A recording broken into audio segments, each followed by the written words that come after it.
Guys, it's hard to make this video.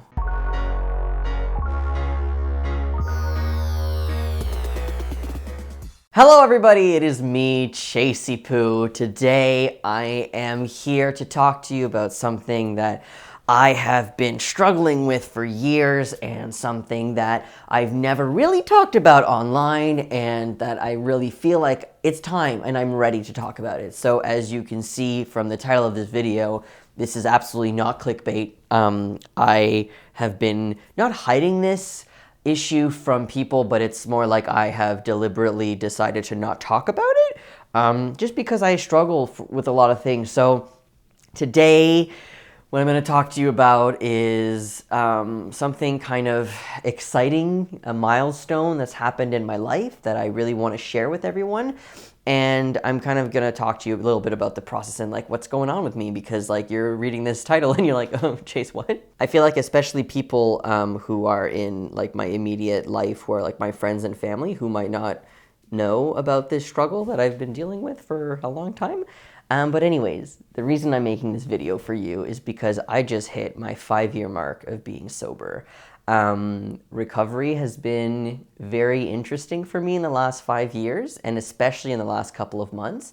And I kind of want to take you on a journey. And the reason why I've decided to kind of talk to you about this now and come out is honestly is because no one talks about this. And I felt super alone and like I embarrassed and like I couldn't talk about this stuff because no one talks about it and like it's embarrassing, and I don't know. So I hid it for a long time, and then I realized, you know what? I should talk about this because therapy has not always been accessible to me, and filming things has always been accessible to me. So it helps me to process my emotions and my thoughts. So I thought that this would be a great way to kind of express how I feel and really say it out loud and to talk to the community. So yes, I am 5 years sober of alcohol, and I am very proud of myself for reaching this. Let me give you a little backstory if you're really confused.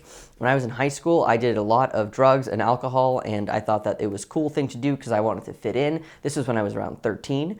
Then I started getting really bad panic attacks, so I was like, you know what, I'm going to stop doing this. So I stopped doing all of these things that I shouldn't have been doing at 13 years old. I stopped drinking and I stopped smoking weed.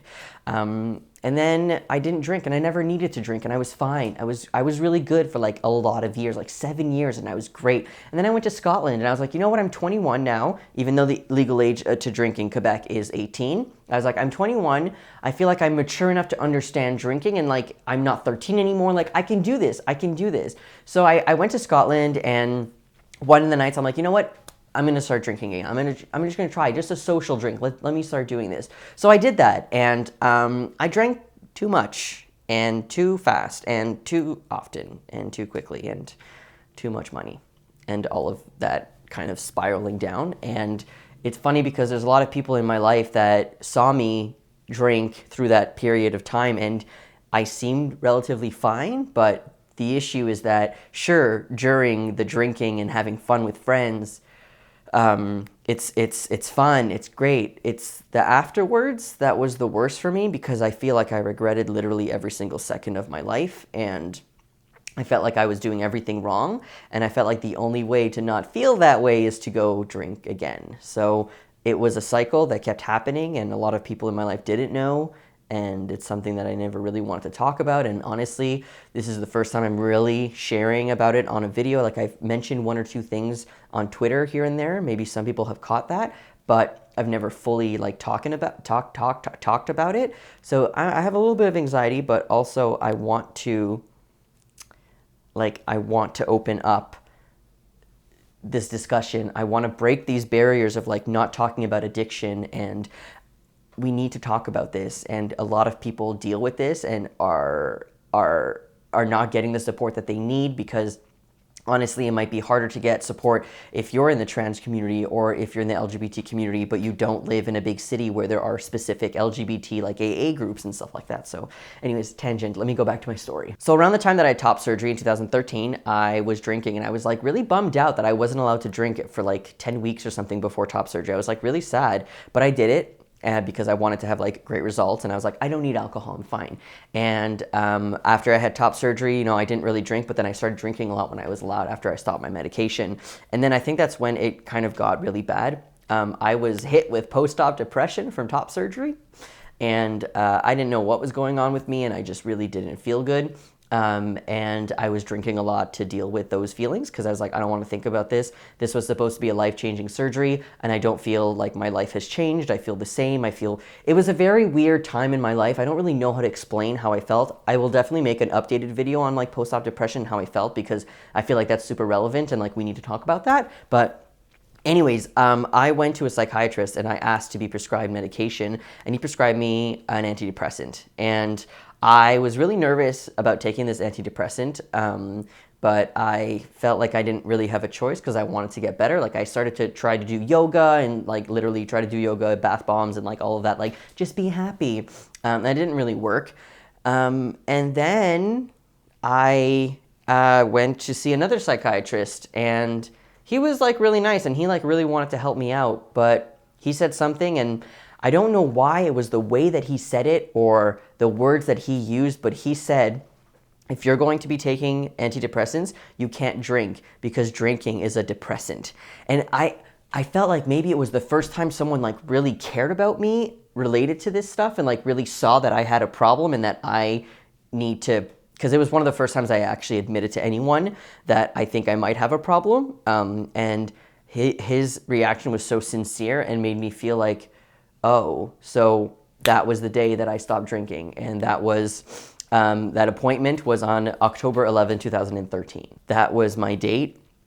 I hit 5 years and this week, and it's been a very interesting journey, and it's like, it's exciting, especially because I didn't ever think that I needed to deal with like recovery, and like I was like, oh no, I don't drink, I don't need to drink. But really in the back of my mind it was like, oh my God, don't make me hold your beer, please, you know? Because for the first couple of years after that I was fine. I didn't really think about it. I think I was really distracted with school and like I don't know what was going on, but I swear to God, it's in the last 2 years it's gotten worse, which is very confusing for me, and I'm still trying to deal with those feelings.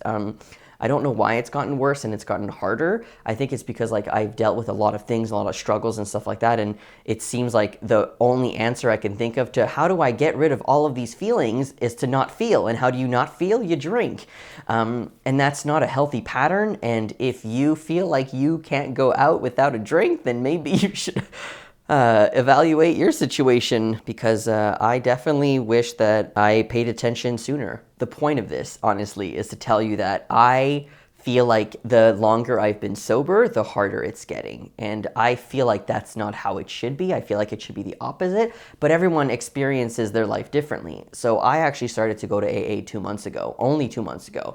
I think it's called like a dry drunk when you don't go to AA and you sober up without AA. So I did that for a very long time. And then for the last year, I've been thinking about going to AA, and I was like, I can't do it. I don't want to do it. It's very, Jesus is very God. I can't. For me, higher power means God, and I couldn't separate myself from it until it just got to the point where I literally couldn't handle things anymore, and I was really scared of what was going to happen. And not that I thought I was going to go and drink and stuff like that and like binge drink and get drunk, and I just thought that I was going to go back into a very bad pattern that could eventually lead me into that cycle again. So I decided to go to AA. There's a queer AA group that I went to, and I felt very welcomed, and it wasn't super Jesus, and I was able to really like let go of that gendered language because they have a non-gendered AA book, and it just made me feel more included, and I can understand myself and a higher power way beyond the concept of religion. Nothing wrong with religion. Absolutely, if you're religious, you do you. I'm not that person, you know? So the first time that I went to AA, I got this chip that says first things first. I felt a little uncomfortable, honestly, because I wasn't sure that I was allowed to get this chip because I've been sober for such a long time.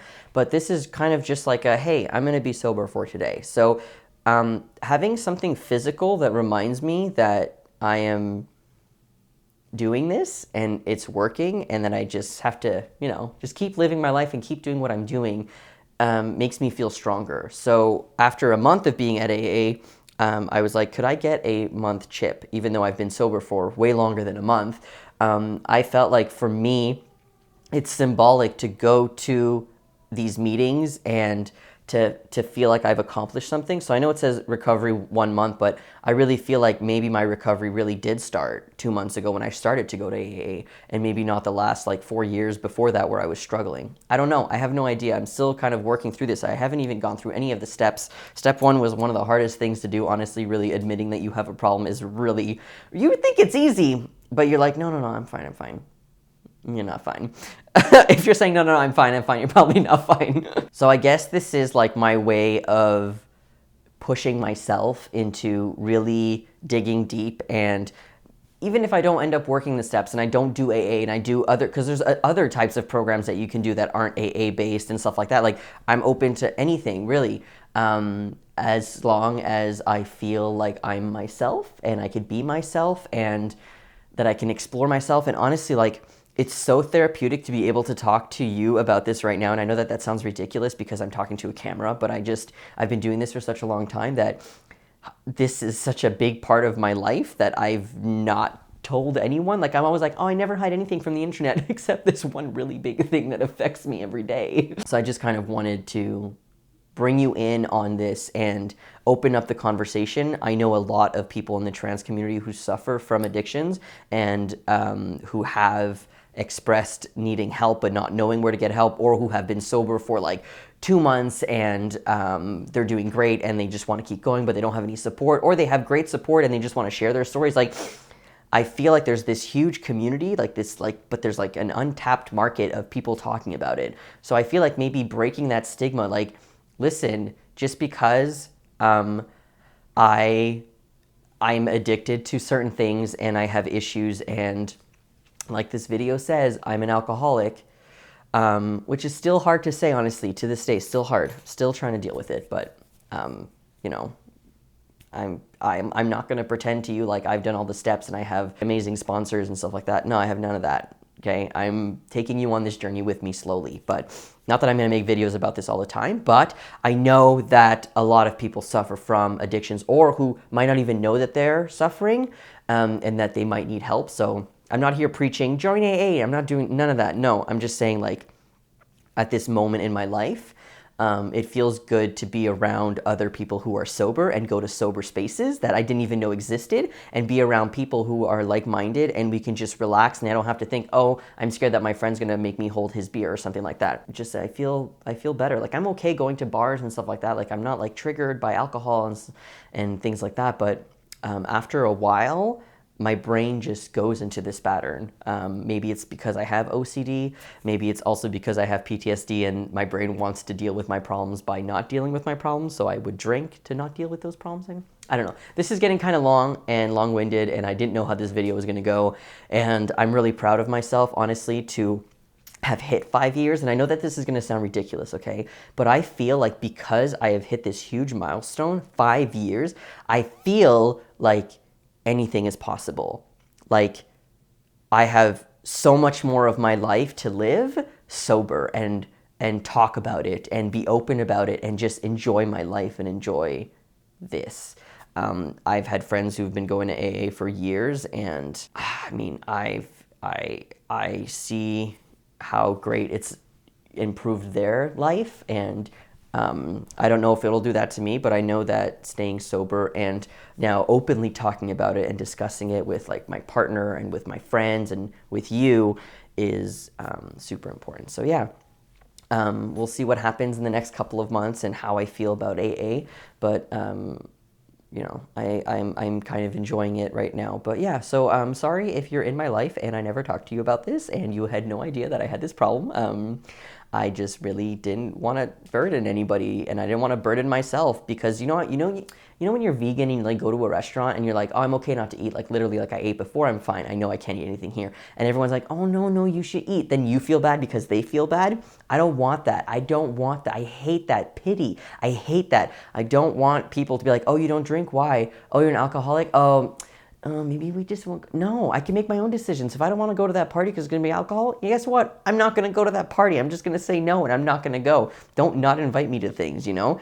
And so I guess I had some bad experiences of people not inviting me to things because they're like, oh, I think you're going to be triggered, and I don't want to deal with that. I can make my own decisions. I'm old, man. I'm an adult. I can do this. All right, so this video was pretty long. Sorry about that. But yeah, let me know what you think in the comments below. I really appreciated this conversation that I'm able to have with myself through the video with you. And if you want to expand this conversation, we can do so in the comments or on Twitter. I'm totally open to that. That would be really great. And I want to actually really, for real, I know this is going to sound ridiculous, but I want to say thank you for allowing me this platform to be able to express myself fully. There's so many places in my life where I feel like I'm constrained and I don't have agency. YouTube is the one place, even though they're demonetizing my videos, whatever, I'm not even gonna talk about that right now. I'm able to be myself and I have agency over my body and over the things that I want to talk about with you. And it makes me feel so good that you'll listen. And I hope that you'll listen. And yeah, so that's it. All right, I hope you have a great week and I'll talk to you later. All right, have a great day. Bye.